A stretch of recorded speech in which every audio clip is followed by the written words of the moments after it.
গোষ্ঠীদ্বন্দ্বের জেরে আবারও রক্তাক্ত ভাঙড়ের কুলবেড়িয়া গ্রামে আরাবুল গোষ্ঠী ও যুবনেতা কাশেপুল খয়রুল গোষ্ঠীর মধ্যে সংঘর্ষ বাধে। তাতে রক্তাক্ত হয় বেশ কয়েকজন।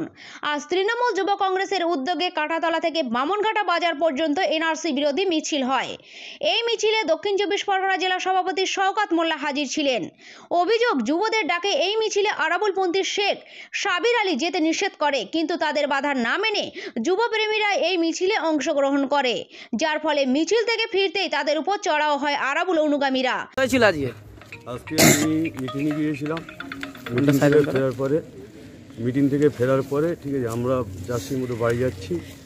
আমরা বাড়ি থেকে ওখানে গিয়ে নেমেছি, আমাদের খুব এসে মারধর করেছে। কারা মারধর করেছে? সাবির শেখ, ওর দলবল, ওরাই এসে মারধর করলো আমাদেরকে, খুব মেরেছে। ওরা কোন পার্টি করে? ওরা টিএমসি পার্টি করে। কার সঙ্গে? ওরা হচ্ছে কি আরাবুলদার সাথে পার্টি করে। আপনারা কোন পার্টি করেন? আমরা টিএমসি পার্টি করি। আমরা যুবর সভাপতি, যুবর সাথে পার্টি করছি এখন। কেন মেরেছে? কেন? আমরা ওই মিটিংয়ে গিয়েছিলাম, যে ওর মিটিংয়ে যাওয়া যাবে না। ওই মিটিংয়ে নেতা কে ছিল? ওই মিটিং নেতা ছিল আমাদের হচ্ছে কি কাশিবুল্লাহ ছিল, সৌগতদা ছিল, সুভাষিস দাস ছিল। কার নেতৃত্বে গিয়েছিলেন কুলবেড়া থেকে? আমরা কাশিবুল্লাহর নেতৃত্ব, খয়রুল ভাইয়ের নেতৃত্ব গিয়েছিলাম। আপনার নাম? আমার নাম শহীদুল ইসলাম, বাড়ি কুলবেড়িয়া। তবে আরাবুল অনুগামীদের পাল্টা অভিযোগ, যুব অনুগামীরা ফিরে শেখ সাবির আলীকে মারতে আসে। তার অনুগামীরা তাকে বাঁচাতে গেলে পাল্টা সবাইকে আঘাত করে বলে অভিযোগ। দোকানে বসে চা খাচ্ছিলাম, আমার একটা ভাই সে বাড়ি যাচ্ছিল। ওরা রেজ্জাক মোল্লার একটা মিটিং। ওরা বলতে কারা? আজকে রেজ্জাক মোল্লার দল, ওই খোকন মোল্লা, ফকির মোল্লা, সিরাজ মোল্লা, ফারুক, নেন্টু, ওরা সবাই আক্রমণ করে ওরা মিটিং থেকে বাড়ি আসছিল। বামনঘাটে মিটিং থেকে বাড়ি এসে ওরা একটা গটআপ করে এক জায়গায় গ্রুপ করে রড বাঁশ দিয়ে নিয়ে দাঁড়িয়েছিল। আমার একটা কোথায় দাঁড়িয়েছিল? ওরা একটা মসজিদের পাশে একটা দাঁড়িয়েছিল। আমার একটা ভাই ওখানে বাড়ি, আমাদের চায়ের দোকানতে, আমরা কৃষি মেলা থেকে বাড়ি ফিরছিলাম, ভাই চায়ের দোকানে ছিলাম। ওখানে চায়ের দোকানে গিয়ে চাটা খেয়ে আমার এই ভাই বাড়ি যাচ্ছিল। ওনাকে দেখে ওরা মিটিং থেকে ঘুরে এসে রড বাঁশ দিয়ে আক্রমণ করে বেধারক মার মেরেছে।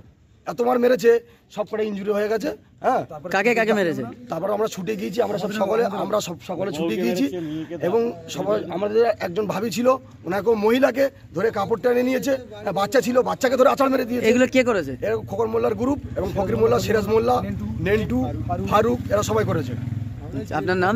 আমার নাম ইচা শেখ। বাড়ি? আমার বাড়ি গ্রাম কুলবাড়ি। আপনারা কোন কার সঙ্গে থাকেন? আমরা এই মুহূর্তে আছি, আমরা তৃণমূল কংগ্রেসই করি। আমরা এখন আরাবুল বাবুর সঙ্গে সংগঠনতেও আমরা আছি। আমাদেরকে সাপোর্ট করবে কে? কি মানুষ চেনে, মানুষকে চেনে। আপনার নাম? হ্যাঁ, আপনার নাম? আমার নাম শেখ সাবির আলী। বাড়ি? সবাই চেনে, ভাঙড়ের সবাই চেনে। ঠিক আছে, যেহেতু আরাবুল ইসলাম ভাঙড়ের শেষ কথা, ওনার দিকে আমরা দলটা করি।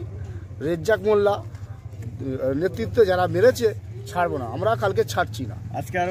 পুলিশের কাছে আমরা আইনও শোনো, আমরা আইনত ব্যবস্থা নেবো, কিন্তু আইন ব্যবস্থা নেয় তো খুব ভালো, নাহলে কাল সন্ধ্যের পর থেকে কুলবেড়ে কে থাকবে না সেটা দেখাতে কি হবে।